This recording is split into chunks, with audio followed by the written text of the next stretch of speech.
교회 이름이 은수교회가 뭡니까? 좀 촌스럽지 않나요? 교회 이름은 그렇지만 또 사람 이름은 또 굉장히 괜찮은 것 같습니다. 혹시 주변에 그런 이름을 가지신 분이 있으시다면 참 좋은 이름 가지셨습니다 하고 축복해 주시기 바랍니다. 두 번째로 은재교회의 그 이름의 근거는 은혜가 제일인 교회이다 라고 해서 은혜제일, 은재교회이다라는 이야기가 또 있습니다.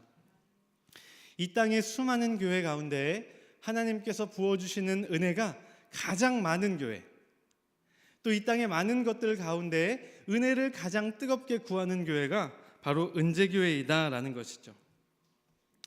저는 말씀을 준비하면서 한 가지를 더 생각을 해보았습니다. 시편 66편 10절의 말씀인데요. 하나님이여 주께서 우리를 시험하시되 우리를 단련하시기를 은을 단련함 같이 하셨으며 라는 말씀이 있습니다. 은재교회는 은같이 재련되는 교회가 아닐까라는 생각을 해봤습니다.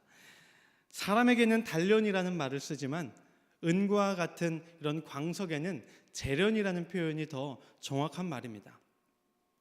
재련의 사전적인 정의는 광석을 용광로에 넣어서 금속을 추출해냄이라는 뜻을 가지고 있습니다. 뜨거운 용광로 속에 자신을 던져서 자신을 둘러싼 다른 불순물을 모두 녹여버리고 삭혀버리고 마지막에 은만 남는 것입니다. 이런 과정을 재련이라고 합니다. 은이 그저 다른 광물과 섞여 있을 때에는 그 가치를 알아보는 것이 쉽지 않습니다. 그러나 뜨거운 용광로 속에 자신을 던져서 자신을 둘러싼 쓸데없는 것들을 모두 내던져 버렸을 때 은은 비로소 자기의 가치를 확인할 수가 있습니다. 하나님께서 우리 은재교회 그리고 우리에게 만약 시련을 주신다면 그것은 그저 고통 가운데 우리를 방치하기 위함이 아닐 것입니다. 그 모든 과정들을 은이 용광로 속에서 버티듯 잘 견뎌냈을 때 더욱 강하게 빛나는 우리를 발견할 줄 믿습니다. 저는 이 세 가지 이야기한 것 중에서 두 번째, 은혜가 제일인 교회, 이것이 가장 제 마음에는 드는 것 같습니다. 우리 교회는 정말이지 은혜가 넘치는 교회이기 때문입니다. 은혜가 넘치는 교회인 이유가 두 가지가 있는데요. 첫 번째는 혹시 짐작이 가시나요? 김은혜 성도님, 정은혜 권사님, 황은혜 청년, 한두 명이 아닙니다. 우리 은재교회는 은혜가 이렇게 넘치는 교회라고 할 수 있습니다. 은혜가 혹시 더 넘치기를 원한다면 결혼 정년기에 아들을 두신 분이 이름에 은혜가 들어가는 자매를 자꾸 며느리로 데려오시면 아마 우리 교회는 은혜가 더욱 풍성하게 넘치는 교회가 될 것 같습니다. 하나의 이유가 더 있습니다. 우리 교회가 은혜가 넘치는 교회인 또 하나의 이유는 정말 우리 성도님들과 이 목사님께 그런 은혜가 넘친다는 게 저는 느껴집니다. 세상 어느 교회에서 부목사가 담임 목사님 성함으로 이렇게 웃음을 유도하겠습니까? 모두 교회에서 그런 편안하고 좋은 분위기를, 담임 목사님도 그런 편안하고 좋은 분위기를 허락해 주시는 그런 은혜가 넘치는 교회이기 때문에 가능한 줄 믿습니다. 오늘은 이 하나님의 은혜에 대해서 우리가 함께 살펴보고 또한 나누어 보려고 합니다. 은혜가 무엇인가? 라는 이 질문에 가장 먼저 떠오르는 것은 구원과 연관된 은혜입니다. 죄인된 우리는 애초에 하나님 앞에 나아갈 자격이 없습니다. 그러나 하나님은 모두가 구원을 받을 수 있는 자격을 허락해 주시고 그 자리에 초청을 먼저 해 주십니다. 우리가 어떤 자격이 있고 능력이 되어서 하나님 앞에 나설 수 있는 게 아니라 우리는 잘한 것이 아무것도 없지만 우리는 여전히 부족하지만 하나님께서 구원에 이를 수 있도록 그 기회를 먼저 주시는 것, 선물처럼 우리에게 주시는 것이 바로 은혜입니다. 은혜의 시작은 구원에서 오지만 우리에게 은혜가 다가오는 통로는 사실 다양하게 있습니다. 하지만 어느 것이 은혜이고 어느 것은 은혜가 아닌지를 또 분별할 수 있는, 구분할 수 있는 지혜 또한 우리에게 필요합니다. 그것이 없으면 그저 우리 주변의 모든 것을 은혜로 포장하게 되는 경우를 볼 수가 있습니다. 예전에 목사님께서도 영화 밀양을 언급하시면서 말씀을 하셨는데, 그 영화를 보면 그 악역으로 나오는 사람이 자신의 웅변 학원에 다니는 그 아이 한 명을 납치해서 살해하게 됩니다. 그 아이의 엄마 전도연은 너무 괴로워하다가 신앙을 갖고 어떻게든 그를 용서해보자 하고 찾아갔는데, 놀랍게도 감옥에 있는 그 죄인은 이미, 살인자는 마음의 평안을 이미 얻은 상태였습니다.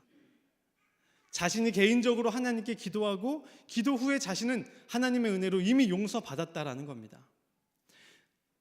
이것은 비단 영화 속에 나오는 그 살인자만의 실수는 아닙니다. 건강한 신앙을 지녔다고 자부하는 많은 크리스찬들이 여전히 하는 실수입니다.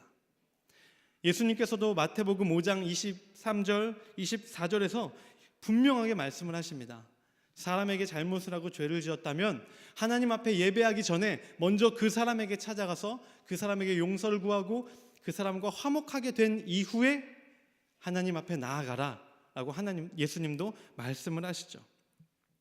모든 것을 은혜라는 이름으로 포장하기보다는 이것이 과연 하나님의 은혜인가 아니면 내가 착각하고 있는 것인가, 그것을 분별할 수 있는 능력도 필요하다라는 것입니다. 오늘은 시편의 말씀을 통해서 우리에게 주시는 하나님의 은혜 몇 가지를 함께 나누어 보도록 하겠습니다.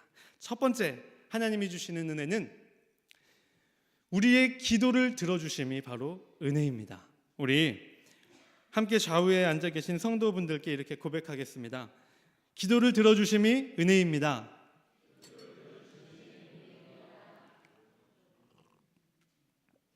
우리 오늘 말씀 시편 4편 1절을 다 함께 한 목소리로 합독해 보겠습니다. 내 의의 하나님이여, 내가 부를 때 응답하소서. 곤란 중에 나를 너그럽게 하셨사오니 내게 은혜를 베푸사 나의 기도를 들으소서. 아멘. 우리말로 들어준다라는 것에는 두 가지 의미가 있습니다. 이것을 하나님께 그대로 적용을 시켜본다면, 첫 번째는 말 그대로 우리가 하나님께 고백하는 것을 하나님께서는 관심하고 귀 기울여 듣고 계시다라는 것입니다. 마음속 깊숙이에 있는 이야기를 다른 사람에게 꺼낸다는 것은 쉽지 않습니다. 그저 어떻게 지내? 뭐하고 지내? 정도의 가벼운 이야기로는 얼마든지 할 수 있지만, 내 안쪽 깊숙이에 있는 진정한 나의 아픔과 고민과 상처를 누군가에게 꺼내는 것은 결코 쉽지 않습니다. 이 사람이 나의 이야기에 과연 공감해 줄 수 있을까? 나의 치부를 드러내면 나를 혹시 지금까지와는 다른 시선으로 바라보지 않을까? 내가 힘들게 고민을 꺼냈는데 이 사람 저 사람에게 막 이야기하고 다니진 않을까? 그렇기 때문에 정말 마음을 터놓고 이야기할 수 있는 친구, 속 깊은 친구 한 명이 우리에게는 절실하기 마련입니다. 하지만 아무리 가까운 사람이라도 정말 꺼내기 힘든 이야기가 있기 마련입니다. 하지만 이런 상황 가운데 우리가 정말 감사한 것은, 사람에게는 누구에게도 말할 수 없는 그 아픔과 상처와 고민과 어려움까지도 하나님께는 우리가 고백할 수 있고, 우리가 고백하는 그 순간 하나님께서는 관심하고 귀 기울여 분명하게 듣고 계시다는 것입니다. 겸손히 낮아짐으로 그 앞에 나아가고, 간절함으로 나아가고, 온전히 철저히 의지함으로 하나님 앞에 나오는 이의 기도를 들어주시는 주님을 경험하시기 바랍니다. 들어준다라는 말에는 귀 기울여 듣는다라는 의미와 함께 듣고 이루어준다라는 의미가 또한 함께 있습니다. 하나님께서는 우리의 기도를 그저 관심 있게 듣는 것에서 그치지 않으시고 들으신 이후에 이루어 주신다라는 것입니다.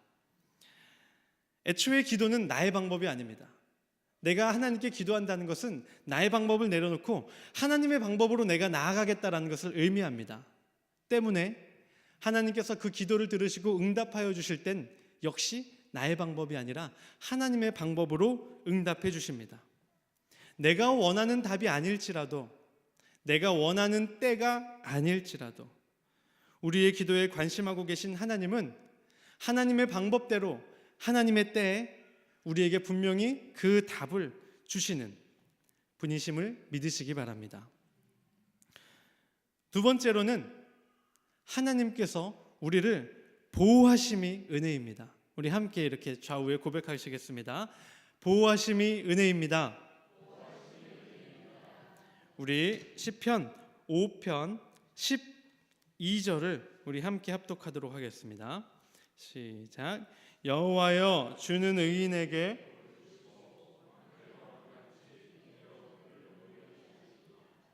은혜로 그를 호위하시리로다 라고 말씀은 전하고 있습니다. 우리는 어버이 은혜라는 표현을 아주 자주 사용합니다. 나를 낳아주시고 또 키워주심, 길러주심의 은혜이죠. 그런데 막상 어린 시절에는, 정말 큰 보호함과 기름을 받고 있는 시절에는 그 은혜를 깨닫는 것이 쉽지가 않습니다. 그러다가 후에 장성해서 부모님의 손을 떠나서 살게 되거나 평생 함께함이 당연할 것 같은 부모님이 돌아가시고 나서 그 빈자리가 느껴질 때는 어머니 아버지가 나에게 정말 든든한 울타리가 되어주셨구나, 나를 보호하신 그 은혜가 정말 너무도 크고 중요했구나를 깨닫게 됩니다. 아버지 어머니의 보호하심의 은혜는 아버지 어머니가 더 이상 우리와 함께하지 않으실 때 깨닫게 됩니다. 그런데 우리가 하나님의 자녀라는 그 사실은 시간이 아무리 흘러도 변하지가 않습니다. 여기 있는 30대의 저도 하나님의 자녀이고요, 우리 집사님, 권사님, 장로님, 저보다 나이가 연배가 훨씬 높으시지만 그 모든 분들이 여전히 하나님의 자녀라는 사실입니다. 그러다 보니 하나님의 보호하심은 늘 변함없이 그치지 않기에 많은 사람들이 그것에 둔감하여 때로는 하나님의 은혜를, 보호하심의 은혜를 깨닫지 못하고 살아가는 경우들이 많이 있습니다. 우리가 앞만 보고 똑바로 지나가서는 분명히 내 옆에 스쳐 지나간 것들이 존재함에도 불구하고 그것을 다시 바라볼 수가 없습니다. 걸어가는 것을 잠시 멈추고 걸어온 길을 다시 돌아볼 때 내가 이러한 것들을 거쳐왔구나 깨닫게 됩니다. 열심히 걸어다가 가던 길에서 잠시 멈춰서 돌아보면 지난 평생의 순간 어머니 아버지께서 나에게 주신 그 은혜가 버릴 것이 하나도 없구나를 깨닫게 됩니다. 마찬가지로 하나님께서 늘 동일하게 우리에게 보호하심의 은혜를 부어주시고 계시는데 우리가 앞만 보고 걸어가서는 깨닫지 못할 수도 있습니다. 잠시 바쁘게 살아가던 일상에서 잠시 멈춰 하나님이 나에게 베푸신 은혜가 무엇인지 돌아보게 된다면 지금 이 순간까지 변함없이 함께 하시며 나를 보호하신 그 은혜를 깨달을 수 있게 될 것입니다. 더 놀라우신 사실은 지금까지 함께 하신 그 보호하심의 은혜는 앞으로도 평생 우리에게 그치지 않을 것이라는 겁니다. 그 하나님의 보호하심의 은혜를 마음껏 누리시기 바랍니다. 마지막으로는 하나님의 은혜가 무엇이냐? 나를 고쳐주심이 은혜입니다. 우리 함께 고백하시겠습니다. 나를 고쳐주심이 은혜입니다. 우리 시편 6편 2절을 우리 한 목소리로 합독하시겠습니다. 여호와여, 내가 수척하였사오니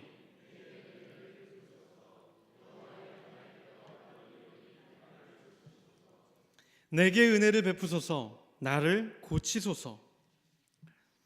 하나님께서 만드신 이 땅을 살펴보면 하나하나 정말 아름답지 않은 것이 없습니다. 놀랍지 않은 것이 없습니다. 계절이 바뀌면서 봄이 되어가며 거리 곳곳에는 다양한 꽃이 계절이 변하고 있는 것을 알려주고 있는데 그 아름다운 자연을 만드신 분도 하나님이십니다. 그런데 눈에 보이는 그 자연도 그렇지만 눈에 보이지 않는 하나님의 법칙, 그 하나님의 섭리 역시 놀라움을 금할 수가 없습니다. 그 놀라운 하나님의 섭리 중 하나는 바로 회복입니다.